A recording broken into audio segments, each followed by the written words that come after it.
I think that saboteur uses that. It's the carrot that it dangles in front of them saying, hey, this is possible. You can be 100% prepared when that's not even an actual thing. Well, and if that's the goal, then when you fuck up, your saboteur's like, what the hell's your problem? See, it's because you weren't 100% prepared. Yep. You're listening to Sari Swear on the Sari Swears podcast. Well, welcome, everyone. We are back with another episode of Sari Swears with Coach K, talking about some more mindset stuff. Today, we're talking about the top mindset issues for trial lawyers, the things that we see over and over and over again with our trial attorneys, and we're going to give you some tools on how to overcome these issues. But these are things that we have found y'all struggle with a lot. We'll also take some time at the end to share Kevin's, or we call him Coach K around here, his brand new coaching program that starts in January for those of you who want to absolutely have the most amazing 2026 of your life. Wait, that would be the only 2026 of their life. So I would say the best year of their life is what I probably should have said. It's going to be an amazing one. Welcome, Kevin. How are you today? I'm great. How are you? I'm good. I'm good. I'm going to put my feet up on your lap though, because I'm kind of sick of sitting the way I've been sitting, and that way everybody can see my cool shoes. Oh, aren't these cool? And because you're all going to ask, people ask about my glasses a lot. My glasses are Vici, V-I-C-C-I, and my shoes are Office of Angela Scott. Once I couldn't do heels anymore, I had to find some fun shoes. People always talk about my shoes, and they're these gorgeous. are amazing. And this is also a video podcast. That's why we're saying you can see them. That's right. If you just listen to me and you're normal, then you won't see them. But I guess there's some weirdos that watch podcasts. That's like the thing now. I get it. So if you want to see them, extra sensory experience. Yeah. But a lot of you walk with me, and I like that. So if you're walking, I'm going to say hi to my Chris. That's awesome. And happy walking. Okay. So I'm going to start with one that I see and hear from about, I don't know what the word is, a lot. I'm going to say this is probably, I think they think this is their top issue. I don't know if it is the top mindset issue, but it comes up so much that I think we need to start with it, which is, I am not 100% prepared. Do you hear this a lot with your coaching clients? All the time. Okay, so what do you hear? Let's talk about, let's flesh this one out. What's the deal with this one? Well, and it's down to so many things. It's even like it's depositions, it's anything that they're doing. And it's like, well, okay, I need this many hours or this many days for this thing because I really, really need to be prepared. And I don't have it. And I don't have it. And I'm freaking out about it. I don't have enough time, and I need to be 100% prepared. I need to be so dialed in on this. And then we started to get into a conversation about, okay, well, what would it be like if you weren't? And what if you were to just get a call and you had to show up to the courthouse and try a case within an hour? What would you do? Would you do it? Would you run away? So of course I'd do it. And I say, okay, well, let's talk about that. Well, and not to mention that I've had the story told many times. Oh, I was pulled into this case and I had no idea I was doing voir dire. This is a big one. And it was the best voir dire I ever did. I did. It was amazing. I could not believe how I crushed it. Why do you think that is? Why do you think not that we're saying no one should ever prepare, but why do you think we hear that so often where it's like, I didn't expect to be doing X, or it was just thrown on me at the last minute and it was actually kind of amazing? Why do you think they have a good experience there? Well, the ones that have a good experience, I think what happens is they're just forced to be really, really present. Yes, in the moment. Point. Yes, absolutely. Instead of in their brain trying to remember all of the information they just shoved into it. If you believe you're going to be 100% prepared, well, then you're just going to be focused on that. And if you make any mistake, it'll fuck the whole situation. Instead, well, I don't have the things to be 100% prepared, so I just got to show up here. Yes, yes. And I like this very much. I think I want to have you on all the podcasts because I can have my feet up on you. So the next step is to have foot massaging happening. All right, so here's the first thing, though. Why is this a mindset problem? Because I think so many people think, well, I can't have them on your... It's getting a little painful. Oh my it's God, digging rude. your heels into my Okay, leg. fine. I'm sorry. Okay. Massage will be later. Okay. That better have it. Okay. So why is this a mindset issue? Because I think most people believe, well, I should be 100% prepared. And the fact that I'm not 100% prepared is a time management issue. How is this a mindset issue? Well, it's a mindset issue because ready is a decision. Ooh, yes. Yeah. Christian Morris said that. Ready is a decision, I love it. not I a use feeling. it all the time. Thank you, Christian Morris. Yes, ready is a decision, not a feeling. Yeah, it is. And if you can decide that I have prepared this much. You can plan it out. You can have this set up where you have your time blocked out in a way where this is how much I'm going to prepare for this. And then I'm done and I'm moving on to the other thing, or trial is coming up and you decide at that moment, I am as prepared as I'm going to be. Now I'm going to show up and be in trial. That's right. That's right. So I think the big thing is that they believe that it is possible. It's not. It's like perfection is possible. Yes. We all think you're perfect and amazing. We love you so much.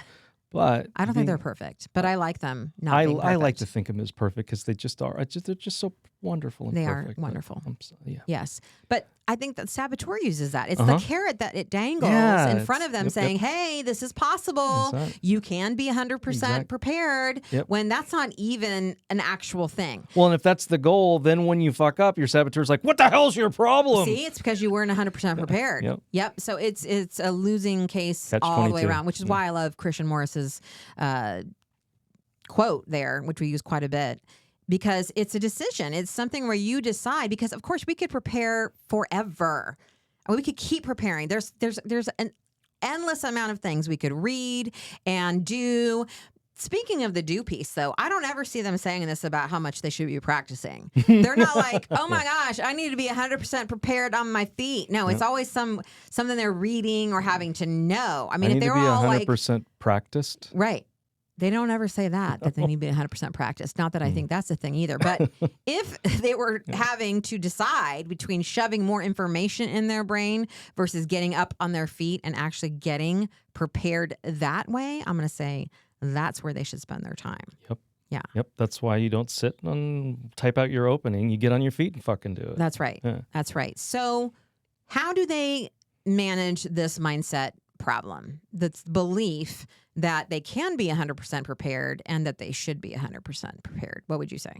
Well, I mean, I always go back to awareness first, because your saboteur is going to try to throw all these things at you that you're never going to be able to achieve, or make you just not even go towards that thing to achieve. And you have to just notice, you have to start noticing that those thoughts are showing up and that you don't go with that. You have to start saying, oh, looks like you showed up. I know you're here, saboteur. I don't need that right now. And then start going towards the ready as a decision. But it starts with awareness, starts with changing the way you think. So remind our listeners what a saboteur is. Saboteur is that emotional backpack, that thing that's just on you from all the stuff that have happened to you, that it tries to keep you safe. It's part of your amygdala. You know, I call it the hype man of the amygdala. It comes out when your amygdala is firing to try to, out of fear, to try to keep you safe. And it tells you all these things so that you don't do the thing that it's most fearful of. Well, and that's a really great point, because the saboteur is normally based on something that's happened before or a fear of something happening. But I think so many attorneys have been in the situation where they were surprised at trial about something that they forgot or didn't see coming around the corner. And they have to pivot at that time. But if your saboteur's all over you, what the hell are you going to do? But the saboteur then comes and says, see, if you had been 100% prepared, this would never have happened. And that brings us to the second thing that I see all of the time, which is the reason why that happens, I believe, is because instead of getting super clear about their case and what their story is and trusting their story, they throw absolutely everything into their opening statement, into their case, because they're so afraid that they're going to miss something. And then their opening and their case basically becomes this uncommunicable thing. It doesn't make any fucking sense, because we're so afraid that if I leave anything out, that's going to be the one thing that the defense is going to nail me on, or that the jurors really wanted to see, or so on and so forth. Do you see this too? Not only about preparation, but I can't leave anything out because I've got to make sure I put all of it in case the one thing I leave out was the wrong thing to leave out. Yeah, well, and that's the difference between a 2.5 hour opening and a 30-minute opening like we train here. Yes. And yeah, if you're worried about you're going to leave something out, well, honestly, think about it. The mindset there is, well, the jury is not going to catch hardly any of that shit that you're trying to feed to them. That's 2.5 hours. That's right. If you keep it concise and you keep it in containers so that they can walk away, they can go back into that jury room and discuss the facts and the things that'll get them to come to an answer, instead of being completely overwhelmed with information. That's absolutely right. Yeah. But I think they think, well, I could maybe win on 3 out of these 17 points. But if I only do the 3 points, then I'm really narrowing my chances of the things that I might win on. And I think cognitively, it makes logical sense that that's crazy. As Rick Friedman says, complexity, confusion, ambiguity, those are tools of the defense. Yeah. And we don't want to do that. But I think the reason it's a mindset issue is because of trust. Yep. We don't trust our story, and we don't trust ourselves to know what the right story is. Would you say that's true? Talk to me a little bit about the trust issues that they have. Oh, yes. I mean, the trust issues is so much. I mean, if you think about, like, if you're a solo practitioner and you started, licking the stamps and putting the sign on the wall because it was just you, and now you have a larger team, you've got people that you can lean on, you can delegate, you can have them do other parts of trial that you don't want to do, or depositions, things like that. But you were used to doing everything from the beginning. Well, the trust issue is that, like, well, they might fuck it up, or I don't know if I can hand this off to somebody else. So then you take on absolutely everything and you're completely overwhelmed, but you have a team there waiting for you that can help you. The support is there. Because you don't trust, then you just continually do the same thing that you did back when you started your practice. Yeah. I think there's a trust piece there with the delegation, but I also think there's a trust piece with not understanding or paring down the information that they're giving to the jury. And I think part of that, too, is that they believe that they have to go it alone, which is probably the third top mindset issue, is that not only do I have to go it alone, but no one else is having the trouble that I'm having. Everyone else is got this dialed in. Everybody else knows what they're doing. I'm the only one that's struggling. Yeah, the imposter syndrome. The imposter syndrome, which we found now is actually because it's normally for women, it's a sexist term. Okay, well, I need to rephrase that. No, it's fine. That popped in my brain. No, but I don't want to. I want to rephrase that. What could we call that instead, or what do they say instead? I don't know. I really do think it's an isolation thing. Is that because we're so isolated, many plaintiff attorneys, even in their own firms, I think there's not a lot of sharing of, I'm not sure, because we somehow have to show up as we've got all the answers. But talk to me about this whole isolation piece and believing that I have to go it alone and everybody else has it figured out except for me. Well, yeah, I mean, we're talking about trust there, but then I just think about how the isolation piece, it's what they know, so they stick with what they know. Your saboteur is going to make you continue to anything new is scary. And then what they're closing themselves off from is collaboration. That's right. Yeah. And we have found in coming on the courtroom, for example, a lot of the time when people come out for their 2 days here with us at the front of the room, we put them with each other. They're working with each other because that collective of, and we've heard people say this too, working with other trial attorneys is something they don't do enough of. And it's so important to get out of their mindset of I've got to do this by myself or I don't have time to collaborate. We've found that the collaboration is actually saving them time because they're getting better and better ideas. But do you think that on some level they're afraid of saying to other trial attorneys maybe that I don't know what to do with this. I'm not sure which direction to take with this. Yeah, they'll get found out. Like, wait a minute, I'm not as good as them, or back to imposter syndrome is not the word we're using or this phrase, but back to just saying that I need to stay this certain way. I don't want to show other people that maybe I'm not capable of this. When was the last time you practiced your closing statement? And no, the night before trial doesn't fucking count. Our Command the Courtroom Closing Masterclass is your chance to work with me in person on your active case and closing statement. And don't just take my word for it. Here's what PI attorney Sean had to say about our 2-day masterclass. My biggest takeaway is that I now have a new approach as to how I'm going to enter the courtroom. It's a new energy, a new spirit, and it really gets me excited because that's actually the more fun part of what we do. And I'm looking forward to taking advantage of everything that I learned here. Registration for our closing statement masterclass is live. Join me for 2 full days, January 28th and 29th, for hands-on coaching through the H2H method. Seats are limited, so what are you waiting for? Head to sariswears.com/closing. That's sariswears.com/closing to lock in your spot. See you in Portland. I think part of that too is because there's such a dog-eat-dog world out there in trial lawyering. Everything that they're seeing on the CLE stages are war story after war story after war story about how they won their last case and how they did it the right way. And, you know, that was one of the fears that we were talking about too, is this sense of everybody has it all figured out, or the reptile's the right way to do it, or the trial by human is the right way to do it, or H2H is the right way to do it. So there's really a lack of, again, we're back to the trust of trusting what they believe is right for their own case. Talk about kind of what they're seeing out in the world and how that is affecting their mindset. Well, yeah, what you're talking about going to the CLEs and things like that. But if it's a dependency model, then they don't feel like they can trust or do it themselves. Say more about dependency model. Well, okay, so we like to really foster the fact that you know your case the best. You are the expert. You're the expert, and you come here, and we just help you show up the best you as possible, right? But out in the community so much, the way that thing is in trainings and things that are with attorneys is that you don't know.